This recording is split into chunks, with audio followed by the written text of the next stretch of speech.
ये मनुष्य चुनना बड़ा कीमती है, जिसके लिए इंसान कहाँ से कहाँ पहुँच जाता है।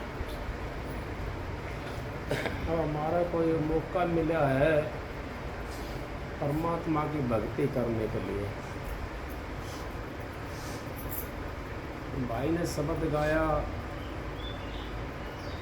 और कबीर साहब ने भी कह दिया, प्रेम गलियती सांकरी जब में दो न समाए। या तो परमात्मा की भक्ति कर ले या संसारी विषय कमाए। प्रेम गली इतनी सांकरी है, अब उसमें दो चीज़ नहीं समा सकती, उसमें एक चीज़ समाएगी, चाहे तो संसार का विषय चाहे मालिक की भक्ति। भक्ति है तो संसारी विषय खत्म हो जाएगा, अगर संसारी विषय है तो भक्ति नहीं हो सकती। रही बात ये प्रेम की, प्रेम हम सीखे कैसे? सबसे मोटी बात तो ये है, परम संत हजूर ताराचंद जी महाराज कहते हैं, 4 वेद 6 शास्त्र में बात लिखी है तो सुख दे सुख होता है, दुख दे दुख हो।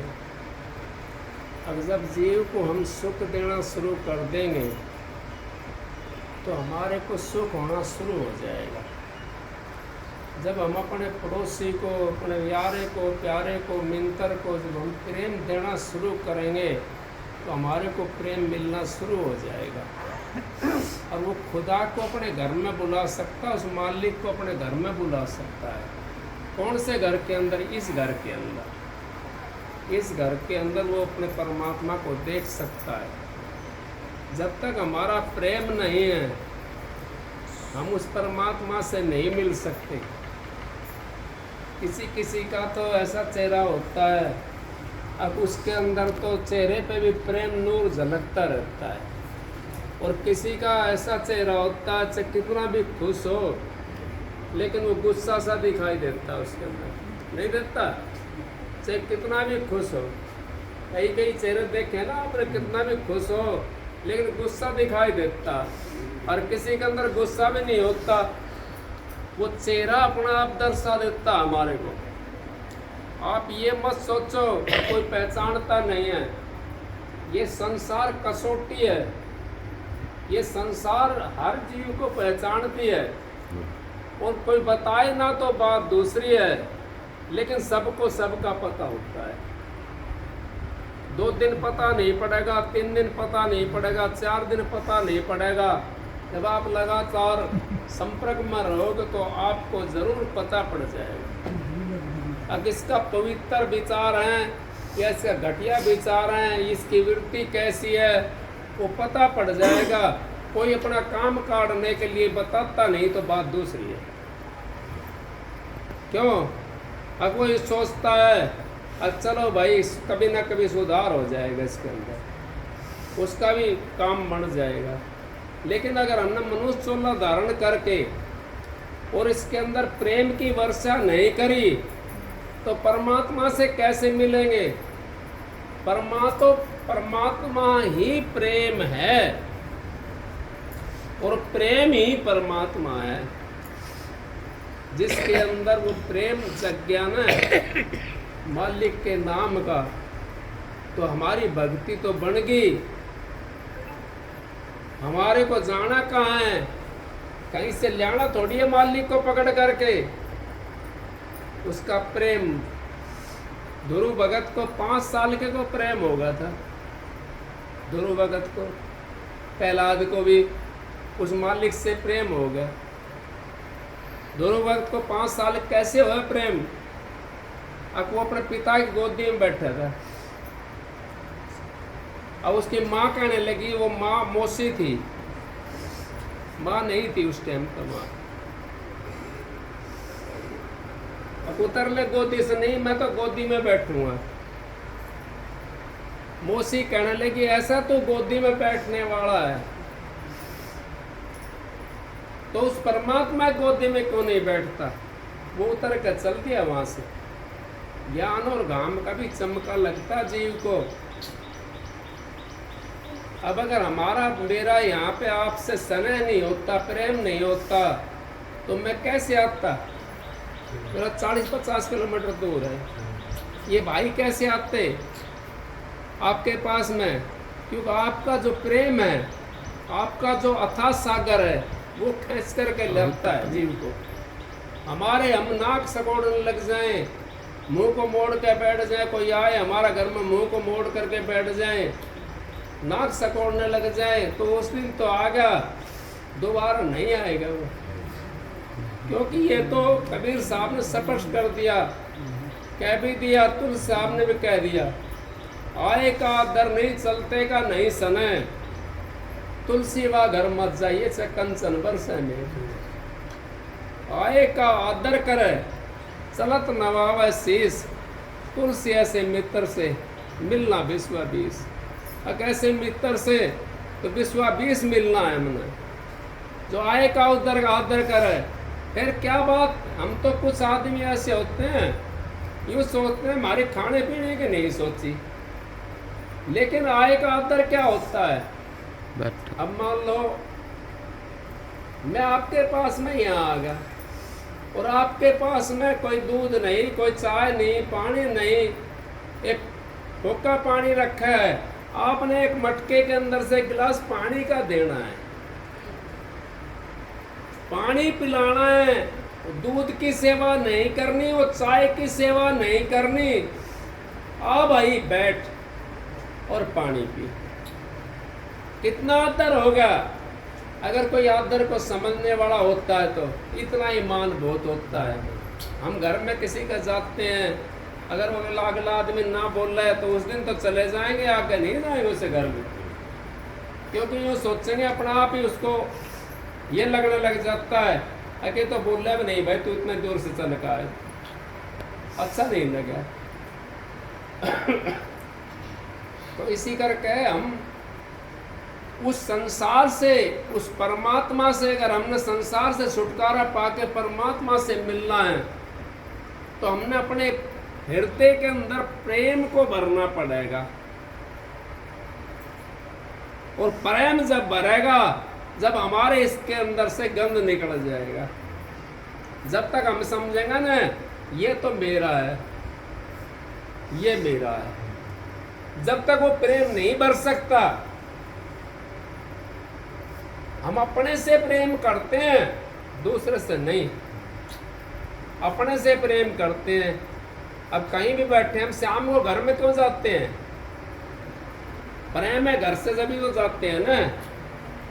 और शाम को नहीं पहुंचे तो 50 दफा तो दूसरे के बताएंगे घर नहीं पहुंचे भाई, हम तो घर नहीं पहुंचे, घर वाले बाट देखेंगे वहां प्रेम फंसा हुआ ना, इस करके हम घर में जाते हैं। वही प्रेम हमने अगर उस मालिक से लगा ले, हम उस खुदा से लगा ले, उस परमात्मा से लगा ले, तो हमारे को परमात्मा ने हमारे पास में आना पड़ेगा, हर सूरत में आना पड़ेगा, और हम उसके पास में चले जाएंगे।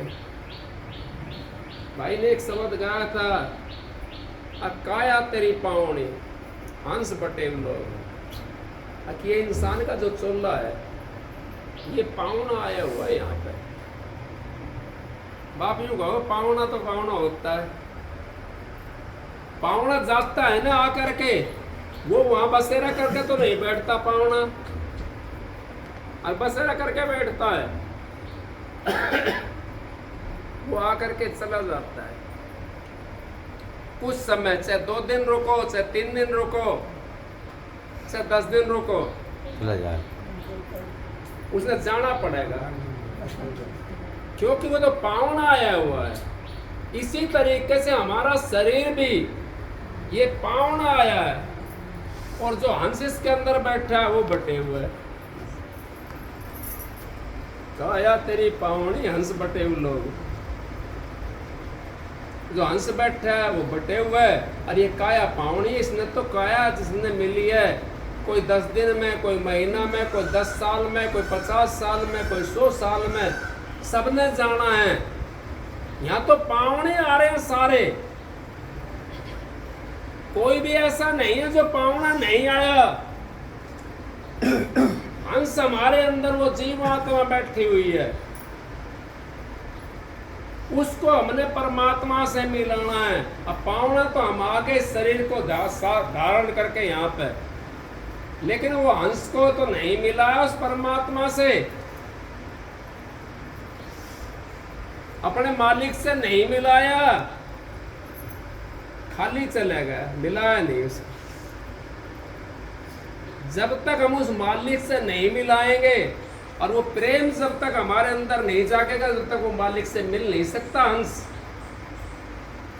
हमारे अंदर जब प्रेम की जागना होगी तो मालिक से मिल जाएगा हंस, क्योंकि मालिक इस शरीर के अंदर ही बैठा हुआ है, उसका बाहर ठिकाना नहीं है, वो शरीर के अंदर ही बैठा हुआ है और शरीर के अंदर ही हमने देखना है उसको।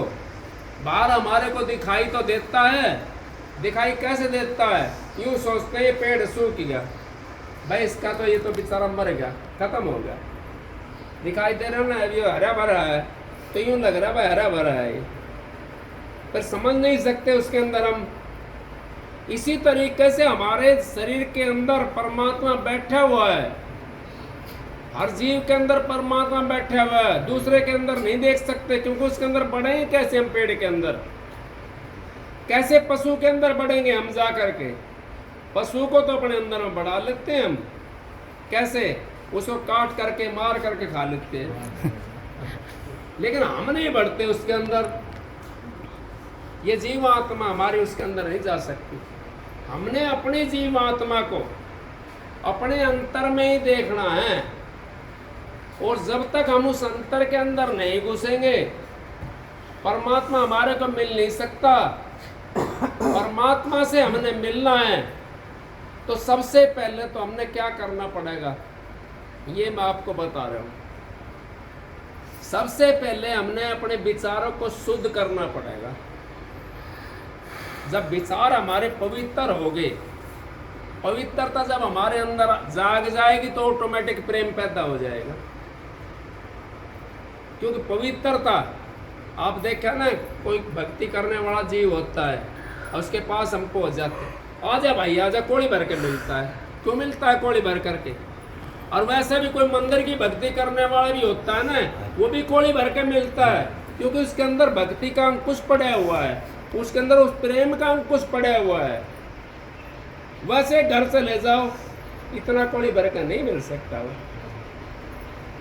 इसी तरीके से हम उस परमात्मा से मिल सकते हैं। परमात्मा का मिलने का रास्ता वो प्रेम है। उस प्रेम के जरिए से हम उस मालिक को रिझा सकते हैं। एक प्रेम के जरिए से कितनी बड़ी भैंस हुआ है, बहुत बड़ी भैंस हुआ है, और गुरसल कितनी हुआ, छोटी सी हुआ है। उसको ऊपर बैठेगी, कदे कान का सहारा खुजाओगी जाकर, कदे पूंछ का सहारा जा खुजाओगे ना, और फिर भैंस अपना आप बैठ जाए नीचे, बैठ जाए ना, और बैठ जाएगी, फिर वो चारों पायनों कर दे खोल के, और सारा अपना माल न खा लेके चली जाए, ले जाए ना उस प्रेम पे।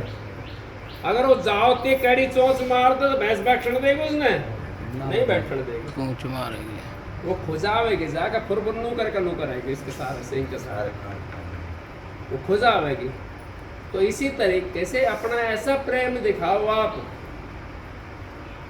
कई जने नु कहते हैं, मैं कहते देता हूँ, थोड़े दूसरी कड़वी बात होती है, मेरी लोग बाग नाराज मान जाते हैं इस बात। यूँ कहते हैं हमारा आदमी नहीं बोलता हमारे से, मेरा भाई मेरे शादी में नहीं आया, मेरा पड़ोसी मेरे शादी में नहीं आया, और तुम लाने के लिए गए हो, उसको लाने के लिए गए हो। भाई को अगर हम लेने के लिए जावे, अपनी शादी के अंदर बुलाने के लिए जाओ, अपना कॉलेज के अंदर बुलाने के लिए जावे, क्या भाई की ताकत है जो नहीं आओ? नहीं आएगा। वहाँ प्रेम की जरूरत होती है, लेकिन हम तो जाकर के नू कहते हैं, बैठ करके बैठती हूँ, कहेंगे भाई चलना तो तेरी मर्जी, ना चला तेरी मर्जी, ये कहते हैं हम। फिर भाई कैसे आएगा? उन्होंने पहले ही कह दिया, चलना तेरी मर्जी, ना चला तेरी मर्जी, प्रेम नहीं जाके ना। इसी तरीके से जनानी अपने आदमी को यूं कहे, आदमी नहीं आता मेरे पास में, हमारे घर नहीं आता, आदमी बाहर रहता है। क्यों रहता है बाहर? आपके अंदर वो ताकत है, क्या वो कहीं बाहर चला जाएगा? नहीं जा सकता। और यही आदमी के अंदर है। अगर उसके अंदर प्रेम हो तो तलाक होवे नहीं कभी भी। जब आपस में दोनों का प्रेम हो तो तलाक नहीं हो सकता। और जो हम ये घटिया कर्म करते हैं, फांसी लगा ली किसी ने, कोई जड़ के मर गया, ये नहीं करना चाहिए। क्योंकि हमने आत्मा को तो नहीं पहचाना, शरीर को खत्म कर दिया। और जब तक वो जन्म लेकर के आया, जब तक उसका श्वास है, इतना वो भटकता रहेगा और दुख फिर भी भोगना उसने। क्योंकि यहाँ पर तो कर्म करेगा, दंड भोगना है। ये संसार तो यहाँ भोगने के लिए आता है। कोई तो उसको राज्य से अपना भोग करके चला जाता है, कोई फांसी खा लेता है, कोई कुछ करता है, कोई सर्पासी गोली खाता है। लेकिन हमने ये नहीं करना चाहिए। उसके लिए हमारे को मुक्ति नहीं मिल सकती, हमने भटकना पड़ेगा। और फिर भी जब कभी जन्म मिलेगा, फिर भी वो दुख भोगना पड़ेगा हमें। क्योंकि हमने तो उस दुख को काटा नहीं। बस जो हमने बैंक में पैसे जमा कर रखे हैं वही तो हमारे को मिलेगा। और बैंक में जमा नहीं करो तो कहाँ से मिलेगा हमारे को? इसी तरीके से हम उस दुख को काटने की कोशिश करें। अगर किसी को घटिया आदमी मिल जाता है, किसी को भाई जनानी भी ऐसी हो जाती हैं, अगर अपने आराम से अपने दुख को काटने की कोशिश करा करो। अपने पवित्र रखो चोले को।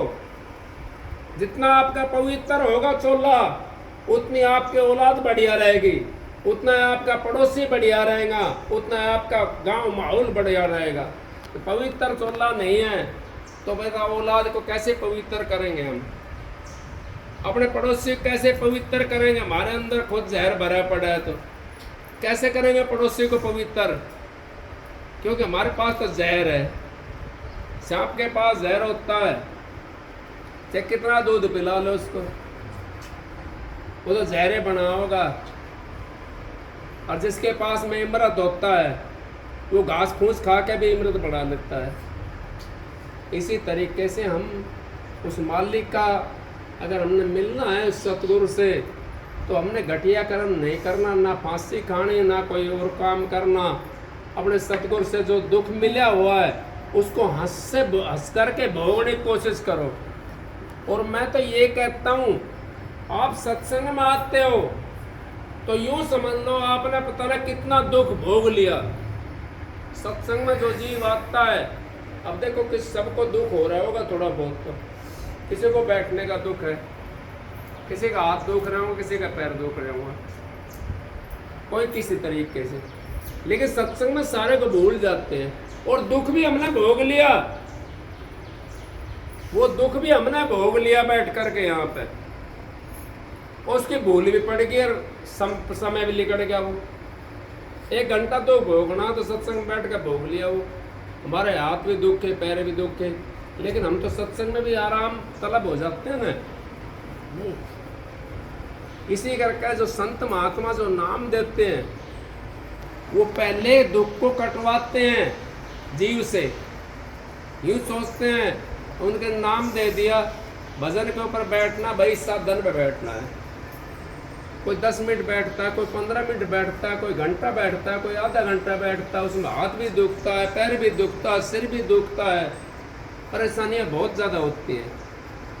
वो दुख कहाँ से आया? उस टाइम तो नहीं था, उससे पहले दुख, अब दुख है। वो उस टाइम नहीं था दुख, क्योंकि अब वो दुख लिया है हमने, जो हमने अंत समय में भोगना है, जो बुढ़ापे में हमने भोगना जा करके, खाट में पड़ करके, वो हमने अपने उस अभ्यास के अंदर भोग लिया उसको। इस करके सत्संगी जो है मरते दफे दुख नहीं पाता, और फूल की तरह उसका चेहरा रहता है, खिलता हुआ जाता है वो कमल की तरह। उस देखो आप सत्संगी को, मैं तो 3-4 सत्संगियों ने मेरे सामने चोला छोड़ा है, उनका लास्ट में चेहरा ऐसा था कि इसका कुछ भी नहीं निकल रहा, कुछ भी नहीं बिगड़ा इसका। और वैसा का आप चेहरा देख लो, मुरझा जाता है चेहरा, झुर्रियां पड़ जाती हैं शरीर के ऊपर, चेहरा मुरझा जाता, किसी की टट्टी निकल जाती, किसी का पेशाब निकल जाता है। उससे बचने के लिए हमने ये साधन अभ्यास करना है, अपने दुखों को काटना है। ये दुख जो हम काट लेंगे अभी, तो बाद में नहीं भोगना पड़ेगा हमें। अब कोशिश करा करो, आप एक आसन में बैठने की कोशिश करो, सत्संग में जहाँ जाते हैं एक आसन में बैठने की कोशिश करो, उसमें थोड़े बहुत देर दुख करके, और वो फिर शांत हो जाएगा। उस आसन पर जब बैठने की कोशिश करोगे आप, तो दुख तो होता है, लेकिन थोड़ी देर में सुन हो जाता है, फिर वो कट जाएगा आपका। तो उस दुख को भोगने पहले ही कोशिश करो, जो बाद में भोगना है हमने, वो साधन में बैठ करके, सत्संग में बैठ करके भोगने की कोशिश करो, फिर बाद में नहीं भोगना पड़ेगा। इसलिए संत महात्मा जो आते हैं, वो नाम की दवाई देते हैं, उस नाम पर बैठाते हैं, उसका सुमरण करवाते हैं। जो साधन नहीं बताता ना, और वो नाम देता, साधन बताया नहीं, तो आपका दुख कैसे कटेगा? कैसे काटोगे दुख को? फिर साधन भी बता दिया आपको, और साधन भी वो संसारिक साधन बता दिया, तो हमारे कैसे उस संसार से बाहर काटेगा? संसारी साधन जो बता रहा है, संसार से बाहर कैसे काटेगा? साधन भी हमने वो सचखंड का चाहिए, 10वें द्वार से ऊपर का साधन चाहिए, नीचे का साधन नहीं चाहिए। नीचे का साधन हमारे को संसार के अंदर ले जाता है, और 10वें द्वार से ऊपर का जो साधन है, वो हमारे को उस परमात्मा से मिलाता है, उस मालिक से मिलाता है, और आपका दुख भी कट जाता है उस साधन पर बैठ करके। आप कुछ समय तक, कुछ दिन तक तो दुख को, उसको महसूस करोगे, फिर आप बैठोगे, थोड़ी देर में आपका सुन होना शुरू हो जाएगा। फिर आप 1 घंटे बैठो, चाहे 2 घंटे बैठो, चाहे पूरी रात बैठ लो आप, तो महसूस नहीं होगा आपको। और ना आपको नींद परेशान करेगी, नींद ही परेशान नहीं करेगी। कितना थकावट हो रही है शरीर के अंदर, जो साधन बताते हैं संत महात्मा, उस साधन में आप 15 मिनट बैठ करके देखो, सारी थकावट दूर हो जाती है। मेरी तो होती है, मेरे को औरों को पता नहीं, मेरी तो हो जाती है।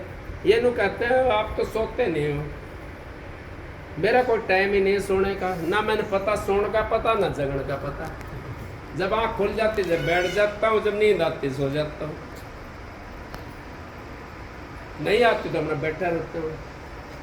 क्या करना है हमने? अब हमारा काम है, हमारा गृहस्थ पूरा होया, अब मालिक से मिलने की कोशिश करो। जब तक हमारी गृहस्थी पूर्ण नहीं है, जब तक तो अपना गृहस्थ का काम चलाएं। और जब गृहस्थी हमारी पूर्ण हो गई, बेटा पोता वाला हो गए, फिर भी हम गृहस्थ के अंदर फंसे पड़े हैं, मालिक से मिलने की कोशिश नहीं करें। कौन सा समय आएगा मिलने का? वो कोई समय नहीं आ सकता। ये मनुष्य चोला हमारे को बड़ा उत्तम मिला है, और इसी के अंदर हम उस परमात्मा से मिल सकते हैं। और पहले से साधन शुरू कर लोगे आप, तो आप अपने गृहस्थ को भी भोग लोगे, और मालिक से भी मिलने का रास्ता अपना थोड़ा थोड़ा करके तय कर लोगे। मेरे तो 18 साल की शादी हुई थी,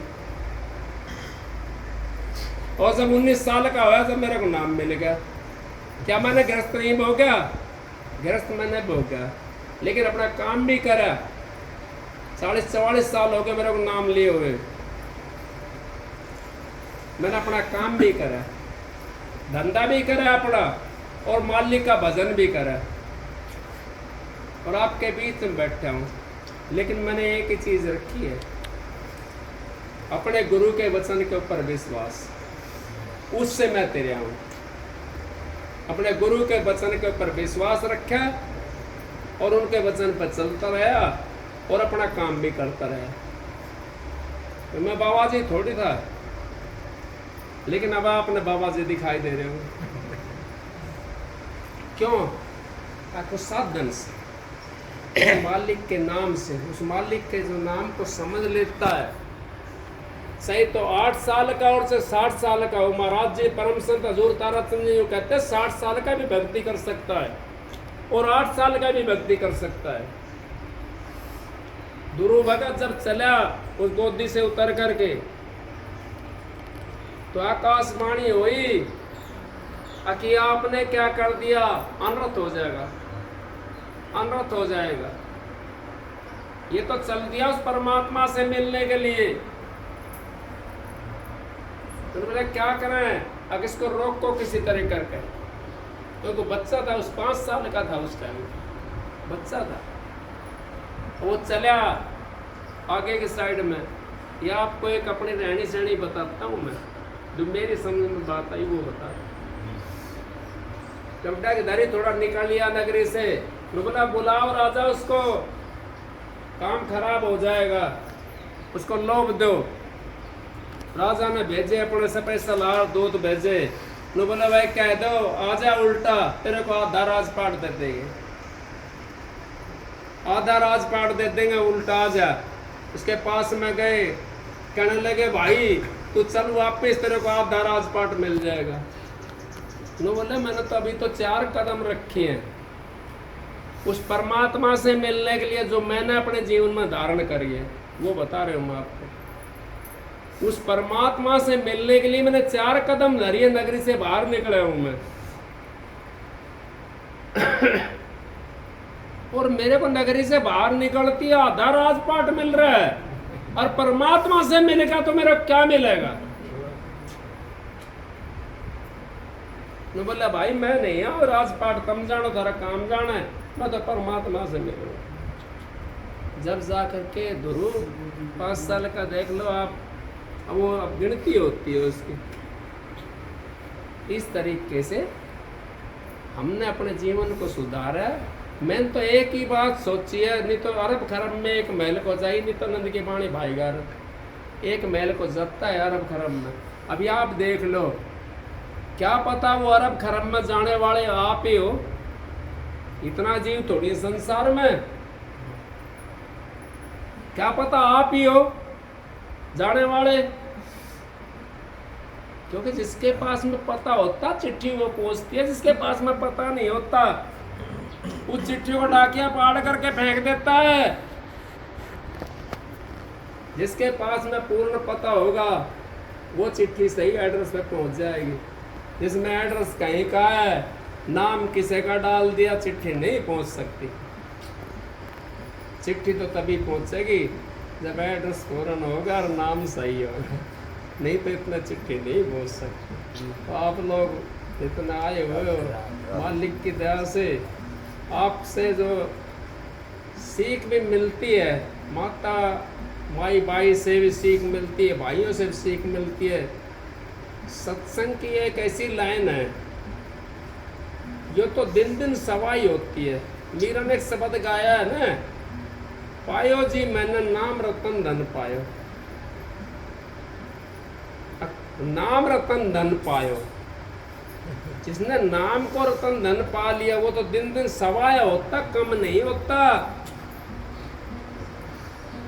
फिर क्या कह दी इसमें, सातुर माल चौगुणों के न मूर्ख मूढ़ गंवायो। सातुर होता ना वो चौगुणों माल ने कर ले, और मूर्ख जो मूढ़ हुआ है उसने भी गंवा कर चला जाए। सातुर माल चौगुणा के न मूर्ख मूढ़ गंवायो, पायो जी मैंने नाम रतन धन पायो। चतुर बनने की कोशिश करो, उस मालिक से मिलने की कोशिश करो, उस सतगुरु से मिलने की कोशिश करो। देखो फिर आपका कितना बढ़िया काम बनेगा। और उस मालिक से मिल जाओगे, अगर इसी जन्म में मिल जाओगे, दूसरा जन्म को हमारी जरूरत नहीं पड़ेगी। इसी जन्म के अंदर तो सतगुरु को सबकी लाज होती है, वो लाज समय में आकर के अपने जीव को संभाल लेता है। किसी भक्ति होती है, लेकिन हमने वचन के ऊपर रहना चाहिए। जैसे भक्ति भी ना हो मार से, भक्ति नहीं, भक्ति सब नहीं कर सकते, सबके बस की बात नहीं है भक्ति करना, लेकिन सब वचन पर तो रह सकते हैं। उस मन को तो डांट सकते हैं, मन को तो ना ले जाएं, तो मन क्या करके आओगे जा करके? मन जाए तो जान दे गए का राख शरीर, बिगर चिल्ले चढ़ाए कमान का तो कैसे लागे तीर। मन जाता है तो जान दे, इस शरीर को कह करके रखो, शरीर से कोई बुरा खोटा कर्म मत करो। मन जाता जान दे, सुनो कहाँ जाएगा मन? आप पे मन आ जाएगा कह के दस कभी। अब मन तो अपना आप आ जाएगा वो मालिक का, क्योंकि उसको तो जगह वही है ना, समंदर का जहाज की तरह। समंदर के अंदर कोई जहाज पड़ा है और कहीं टापू नहीं दिखाई नहीं दे रहा, उस पर कोई काग बैठ गया है, तो कितना उड़ारी भरेगा वो। ये मन भी काग की तरह है, ये उड़ारी भरता है, लेकिन ये समुंदर दूसरा का ऊपर, ये समुंदर के अंदर पड़ा हुआ है। ये टापू है, ये जहाज है, इसके अंदर वो काग बैठा हुआ है। अब कितनी उड़ारी भरी आओ, मन कुछ नहीं कर आ सकता जब तक हम जहाज को नहीं लेकर जाएंगे वहां पर। जब तक मन कुछ नहीं कर सकता, मन जाता तो जान दे गए का राख शरीर, बिना चिल्ला चढ़ाए कमान का कैसे लागे तीर। कमान एक साइड में पड़े है, तीर एक साइड में पड़े, कैसे लगा निशाना पे? नहीं लगे। जब कमान के ऊपर चढ़ाओगे जब तो लगेगा तीर जाकर। कमान के ऊपर वो नाम का तीर चढ़ा कर रखना चाहिए, चाहे भजन बनो या ना बनो। वो मालिक का काम है, वो सतगुरु का काम है, वो सतगुरु की ड्यूटी है। हमारा तो काम है अगर अपना तीर एक मारना है, उस कमान का ऊपर चढ़ा कर रखे, उस मालिक का नाम ने उस विमान के ऊपर चढ़ा कर रखे। ये हमारा काम है, इतना तो हम कर सकें। इतना भी ना हुआ तो फिर तो भाई नरक में जाना है जाना, फिर तो 84 में जाना है जाना, फिर कौन बचावेगा? फिर कोई नहीं बचा सकता। तो ये काम हमने करना पड़ेगा। मेरे पास तो धोखे वाली कोई बात नहीं है, और ना मैं किसी को ठगता, ना मेरे कोई ऐसी बात है। आप लोग सत्संग सुनते हो बढ़िया बात है, आप विश्वास करते हो बढ़िया बात है, ना करो तो बढ़िया बात है, करो तो बढ़िया बात है। आपका वो है काम। मेरा काम तो जो मेरे को बताइए, जो गुरु ने हुक्म दिया है, उस हुक्म पर मैं तो चल रहा हूँ। अब तुमने चलाने की कोशिश में हूँ मैं, अगर तुम चल पाओगे तो बढ़िया, तुम्हारा भी उद्धार हो जाएगा। नहीं चलोगे तो फिर 84 में धक्का खाओगे भाई, सीधी बात है। क्योंकि हम तो इस संसार के अंदर, संत महात्मा संसार से काटने के लिए आते हैं, वो डुबाने के लिए नहीं आते। डुबाने के लिए आते हैं, वो संत महात्मा नहीं है। वो तो आपको भी धोखा देते हैं और दूसरे को भी धोखा देते हैं। ना मेरे पास कोई चुटकी ऐसी जिससे मैं सारा संसार को ठीक कर दूं। ना मैं पीर हूँ, ना मैं पैगंबर हूँ, ना मैं संत हूँ, ना मैं महात्मा हूँ। मैं तो आपकी तरह हूँ। वो मालिक ने मेरे को हुक्म दिया, उस हुक्म को बजा रहा हूँ। जितना बात जाएगा ठीक है, ना बात जाएगा तो वो जाने, उसका काम जाने। आप जानो और सबको राधा स्वामी सब खुश रहो, मालिक खुश रखा। अपना भजन मालिक के जरूर करा करो, मालिक का नाम का सुमरण जरूर करा करो आप लोग, क्योंकि मालिक का नाम का सुमरण से हमारा उद्धार होना है, बाकी नहीं होना। सुना दो आप। सुना दे सुनाओ।